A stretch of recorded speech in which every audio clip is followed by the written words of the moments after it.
My name is Jay, and I'm a codependent. Hi, Jay. Hi, Jay. I hope that you can hear me because this is my maximum volume today. If not, feel free to come closer. I wanted to state aloud that this meeting is going to be recorded, so I hope that you all feel comfortable to share. If you do, please come to the microphone, and if not, I hope that you will find someone to share near you or after the meeting. Before we begin, I'd like to start with the Serenity Prayer.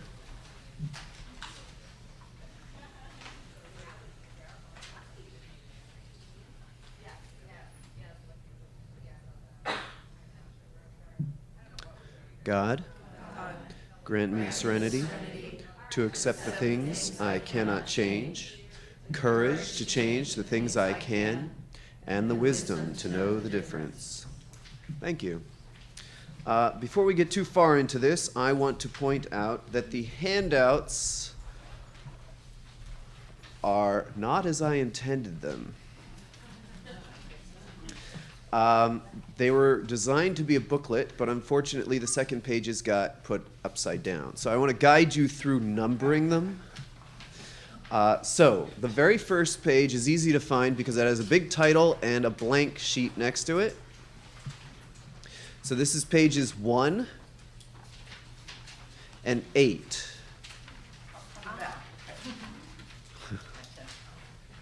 So when we flip this one top over, we end up with pages 2 on this side, this side. The members answer questions. That's correct. And 7.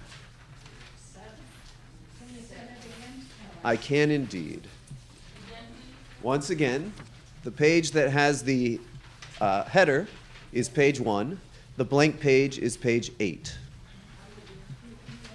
When we flip that over as a somersault, on this side, we have page 2. And on this page, this is page 7. Then we have this whole other sheet. If you find the page that says Sample Boundary Handout for Sponsees, that is page 4. And this page is very convenient because the facing page is page 5.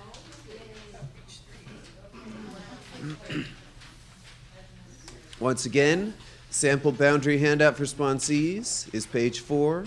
Sponsorship Boundaries is page 5. When we somersault that over, we end up with a letter to the self, which is page 6, and the 12 steps and 12 traditions questions for potential sponsors is page 3. I appreciate your staying with me, and I will remind you as we go to various pages where the heck it is we are. It's been a fantastic 16 hours coming to acceptance over this, and I appreciate the committee helping me work my program. So, we're going to start with page 1. This is the sponsorship workshop. Have one, use one, be one. This workshop is intended both for people looking for sponsees and people looking to become sponsees, and in either case, experiencing roadblocks to moving forward with that.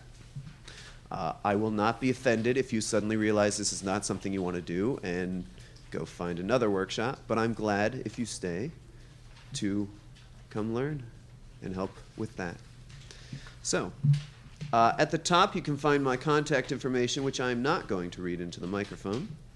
But I do want to point out that it says please only call between 9 a.m. and 9 p.m. And I want to make absolutely clear that that is Pacific Standard Time or Pacific Date Time, because I realize that some of you may be coming from far away. So thank you. So, sponsorship workshop. Have one, use one, be one. And the big questions for me in this program are right here at the top. Are you looking for a real way out, in this case of codependence? What are you willing to do? And do you think you're beyond human aid? And this is a general thing, not necessarily having to do with sponsorship, but we're going to look at these questions in terms of sponsorship later on. I have asked various readers to come and read from the CoDA Blue Book. Our first reading is in the CoDA Blue Book. It's page 23. It's the first full paragraph, which begins, "Codependence is an elusive." My name's Dory, and I'm codependent. Hi, Dory. Codependence is an elusive and devastating problem that requires simple yet specific solutions. Many of us believe these solutions can be found within the program of Codependents Anonymous. The CoDA program consists of the following: the fellowship, CoDA meetings, sponsorship, literature, conferences, conventions, service work, the CoDA 12 steps and 12 traditions. Thank you, Dory.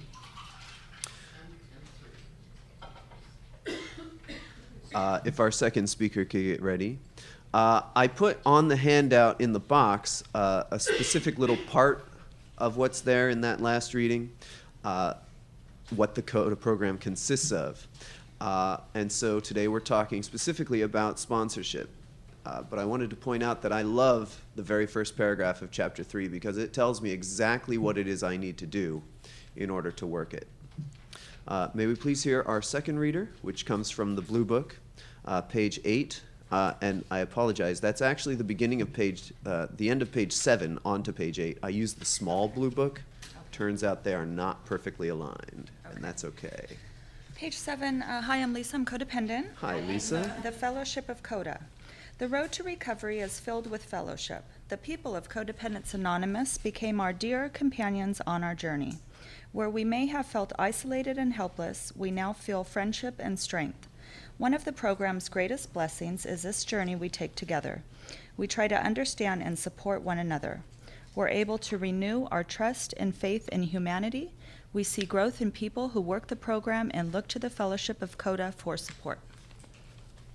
Thank you. May we please hear from our third reader, who will read from Codependents Anonymous, page 24. It's the last paragraph, which begins, "In our step work we strive." Okay. I am Barbara, codependent. In our step work, we strive on a daily basis to maintain accountability for our own behavior. We learn to strengthen and deepen our relationship with our higher power. We rely more freely upon our higher power for our true value, worth, and well-being. Finally, we realize that if we want to keep what we have gained through our step work, we must strive to pass on the experience, strength, and hope of our recovery to those who still suffer from codependence. Thank you. I like this paragraph very much because it reminds us of two things. First, that our higher power should be with us in whatever it is we do. So I have heard it said in many meetings, and I will say it again here, that sponsorship is not a partnership between two people. It is a three-way partnership. It's a partnership between myself as sponsee, my sponsor, and my higher power. And when in that relationship, if I keep my higher power in mind, better things come out. It also tells me that if I want to keep what I have gotten through Codependents Anonymous, through working the program, I need to turn around and give that away. And there are a lot of ways to do that. I can share in meetings, I can make reach-out calls, but a really, really big one, and one that keeps me together, is talking to my sponsor and also answering calls from my sponsees. May we please hear from our fourth reader, who will read from Codependents Anonymous, page 97, the bolded section, "What are sponsors?" Hi, I'm Gloria. Hi, Gloria.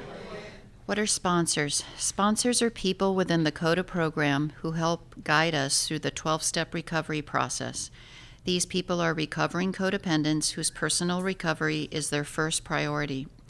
They continue to learn how to live happy and fulfilling lives and are willing to share their experience, strength, and hope with us. They've usually walked the road of recovery longer than we have. They're who we call for help when we're confused or overwhelmed. They can also be friends who work the program with us. Sponsors are able to remain objective and detached from feeling responsible for our happiness and recovery. They also refrain from behaving in abusive, critical, or controlling ways that can result in fixing, rescuing, acting as therapist, sexual manipulation, or personal gain.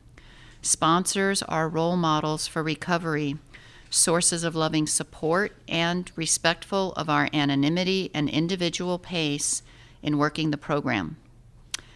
More information about sponsors can be found in available CoDA literature. Thank you, Gloria.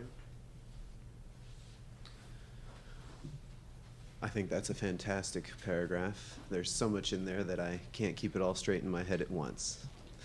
It does mention the pamphlets on sponsorship. The red one is, I think, technically going out of print. And so you can, I think, still get it from World at a reduced price. And there are a few lists in this one that are not in the new one. They're formatted differently. So if you haven't seen this, maybe borrow it from someone who does and see if it's something you'd like to have before it is no longer available.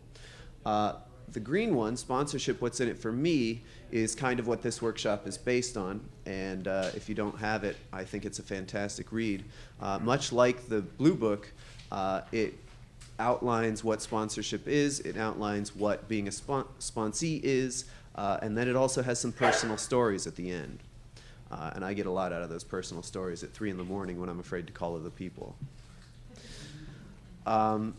This last paragraph here is on everybody's handout, and we're going to use it to get started on our writing. This is from Codependents Anonymous, page 77. It's the second full paragraph, and we're reading here from the section on step 12. It says, "It's important to explore our feelings about being of service. Do we avoid this part of the program? Do we tend to jump in when others won't? Do we attempt to use this part of our program to exercise a desire to be in control and find ourselves trying to fix others? If our motives in this area are codependent bound, practicing these principles in all our affairs is our guide to a greater purpose in carrying our message." You'll see there in brackets that I put some numbers. This paragraph has 3 fantastic questions that, you know, every time I'm reading literature, I'm looking for the questions and putting little numbers in there because anytime there's a question I can answer, that's an opportunity for me to dig deeper. So the 3 questions, again, are, do we avoid this part of the program? And if I'm a person looking for a sponsor, I can answer that as, why am I avoiding becoming a sponsee? If I'm having trouble becoming a sponsor, then I can answer it that way. Do we avoid being a sponsor? For number 2, do we tend to jump in when others won't? If I'm in a meeting where no one is willing to raise their hand and say, yes, I'm willing to sponsor, is that a meeting where I raise my hand more often, less often? Am I avoiding it by not raising my hand even though I raise it at other meetings, etc.? For number 3, do we attempt to use this part of our program to exercise a desire to be in control? That should be or find ourselves trying to fix others. That question's pretty self-explanatory. So, in bold here today, what is holding me back from getting/being a sponsor? You can answer that if you don't have a sponsee or if you don't have a sponsor. And if you do, I invite you to look at, what is working for you, what is not working for you with your current sponsor or sponsee, and what is holding you back from talking about that with the other person. I've set the timer for 2 minutes, so let's take 2 minutes to write an answer in the blank space provided. Thank you. Is there anyone willing to come up to the microphone and share what came up for you? Please. I'm Paulette. I'm codependent. Hi, Paulette. And I just answered being a sponsor because I have a sponsor, and that's a relationship that's working out pretty well. But my fears about being a sponsor are I haven't recovered enough. I'll screw it up and then feel uncomfortable around that person. They might need too much from me, and I'll be trapped in a relationship I don't want. Thank you, Paulette. I'm Eva. Hi, Eva. And I have my holdup is I've been in recovery for a long time. I work a pretty good program. However, I have zero boundaries when it comes to sponsees, and I get the runaround. And I don't know when. I have had one sponsee that said in the meeting, which made me feel uncomfortable, Eva is my sponsor, and she never called me or ever made contact. So when are they sponsors, sponsees, and when do I officially fire them, which I don't want to do, or does the relationship just die by itself? Anyway. Boundaries is my biggest hindrance to being of service. Hi, I'm Sharon. Hi, Sharon. I have the same sponsor for 4.5 years. She's excellent, so I learned from example. And I, too, was afraid to be a sponsor because I didn't want to feel like I'm fixing and controlling, which I can do really well. But again, I learned by a good example, so I put my boundaries up right away, and I set times. And if somebody's interested in recovery, I'm there for them. And I share my strengths, hopes, and experiences, and I give them my support and my guidance. But it's their 12 steps that I'm working with, and that I learned from my sponsor. It was mine. And you could tell who wants recovery and who don't, because if they don't call you on that scheduled time, then I don't take it personal. I figure when they're ready, maybe they'll call. If not, then I really don't worry about it. But what's nice is when you do get sponsees that take these tools and use them, and they call you every time, or if they can't, they call you and they cancel. You get to watch them grow, and you get to watch them recover. You get to know them because you're working the steps properly, and that's what gives back to you. And there's nothing more beautiful than not only letting this program work for me, myself, in recovery, but to watch somebody else have it back. That's definitely step 12. And if we keep our boundaries, I think that we can all be good sponsors, because even sometimes I have my shortcomings, and if I wait till I don't, I'll never be a sponsor. So thank you. Thank you, Sharon. We have a lot of things to get through, so I appreciate your willingness. There will be many more opportunities to share. We're going to move on to page 2, at the top of which it says members answer the question, and has a little chart. The chart looks something like this. Unfortunately, I do not.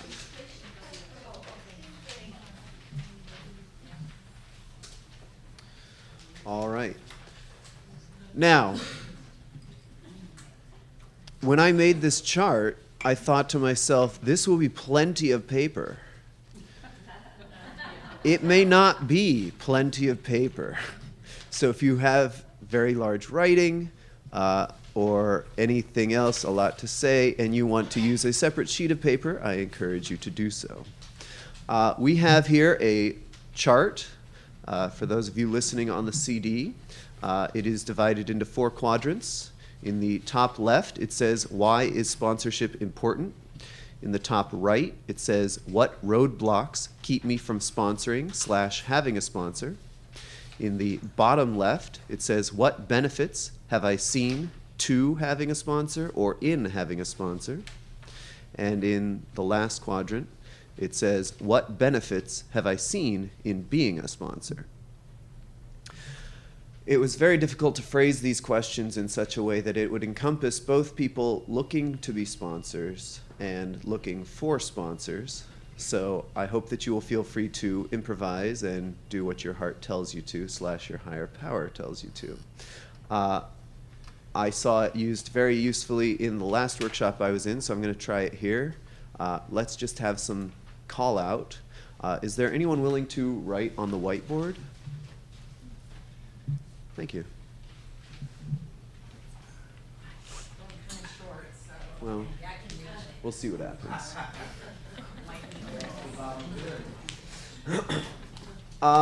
So, we've done some readings, but let's take a minute talking about why is sponsorship important? Anyone have any ideas? Yes? Keep growing. To keep growing.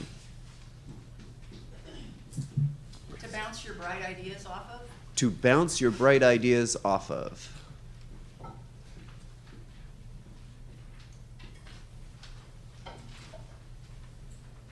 To have trust. To have trust. Build trust. Learn trust. As a sponsor, it keeps me in the steps and the traditions. Being a sponsor, keeping us in the steps. You're in the right place. But it's Well, also that works why is there, it too. important? Is that- We could put it there. It's, I want to control. it's more of an intimate relationship than a group would be. It's more of an intimate relationship than a group would be.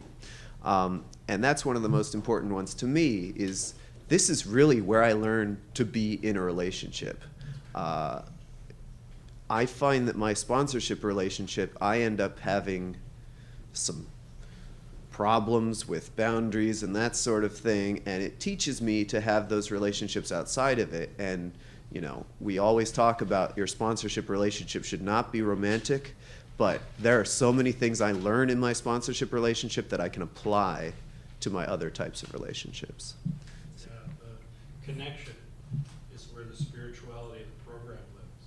Connection. It's not in the literature, it's in the actual relationship, like what you just said. Thank you. Let's take a moment and talk about what roadblocks are keeping me from having a sponsor or being a sponsor. And even if I am both of those, there are times where roadblocks will come up for me. Time, like, can you be a sponsor-sponsoree relationship by text or email? So time management? How much time does it take to be a sponsee or even a sponsor? So the unknown, specifically about time. Okay. A fear of intimacy.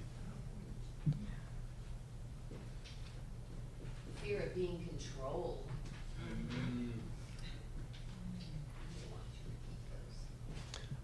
Fear of being controlled.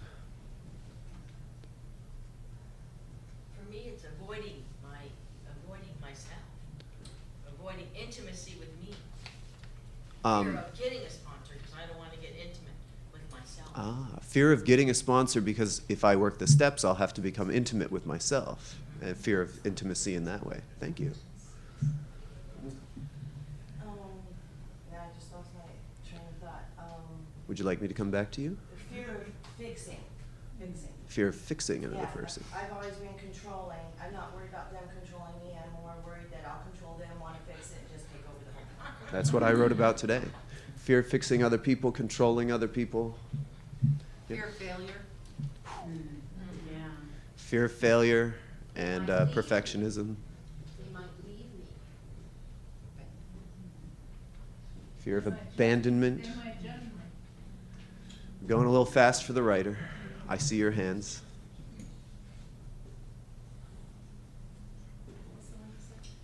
Fear of judgment? We'll take two more. I can't find anyone that has what I want. Difficulty finding anyone who has what you want.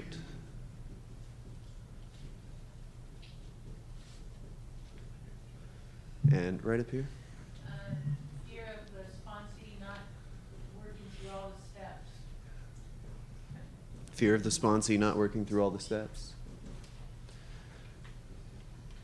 That's like not listening then, right? Perhaps a bit.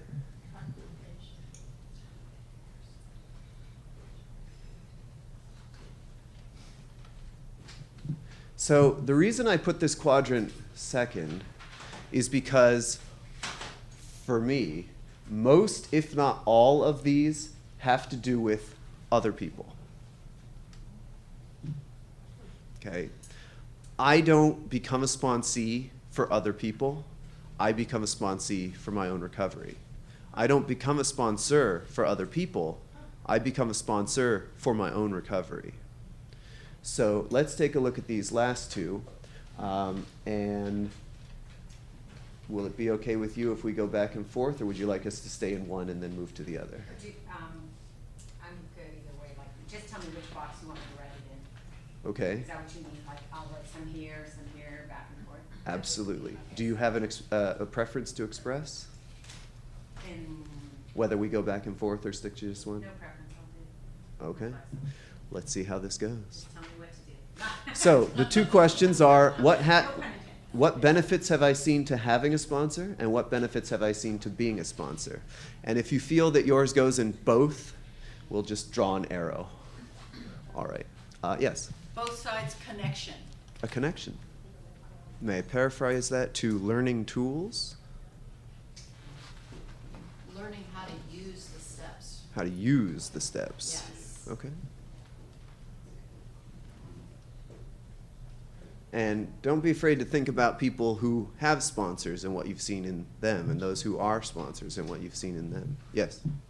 So gaining recovery from the experience of others. Sir? It could actually change my behavior. It could change my behavior. Yeah, I could read a million self-help books, but when it came to really doing it, I couldn't do it. If I got a sponsor, all of a sudden, I can change my behavior. I can do what I need to do. Because it's not what we know, it's what we do in this program that matters. There you go. Yes? I think we want both commitment. Commitment. It's a commitment to another person. It's a commitment to my recovery. And so, yeah, commitment. And I get to work through my issues with commitment. Yeah, oh yeah, that's why. It goes to a lot of places. What's the roadblock? Fear of commitment. So commitment to a recovery and to another person. It changes my understanding of things, and it changes my beliefs. Okay. If I may, when it does that for me, it's part of that letting higher power in.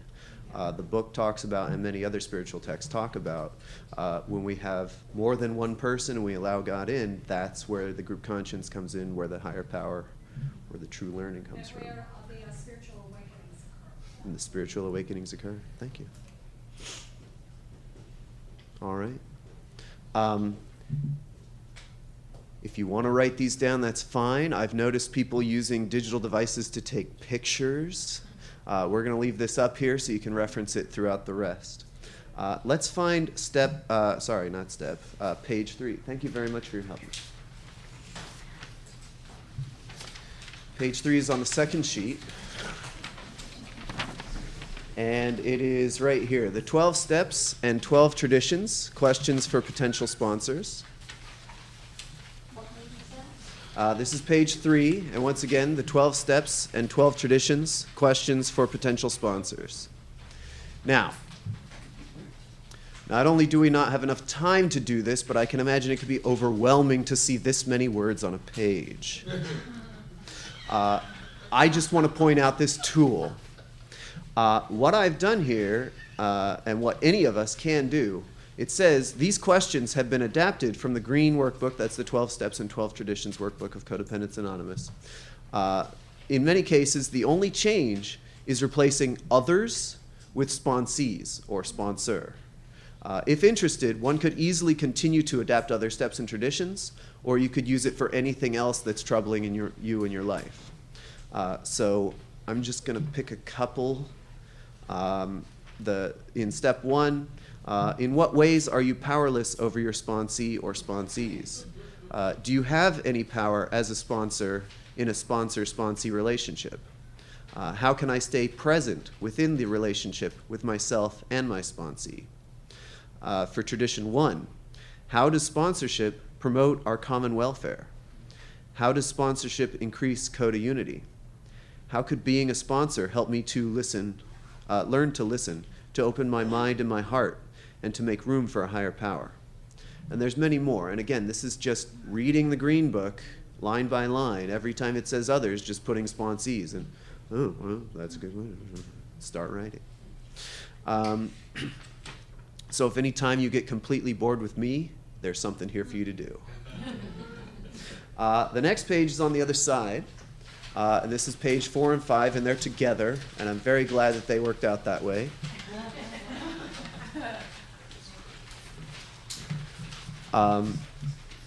Going back to our quadrant chart, in the upper right, the question was, what roadblocks keep me from having or being a sponsor?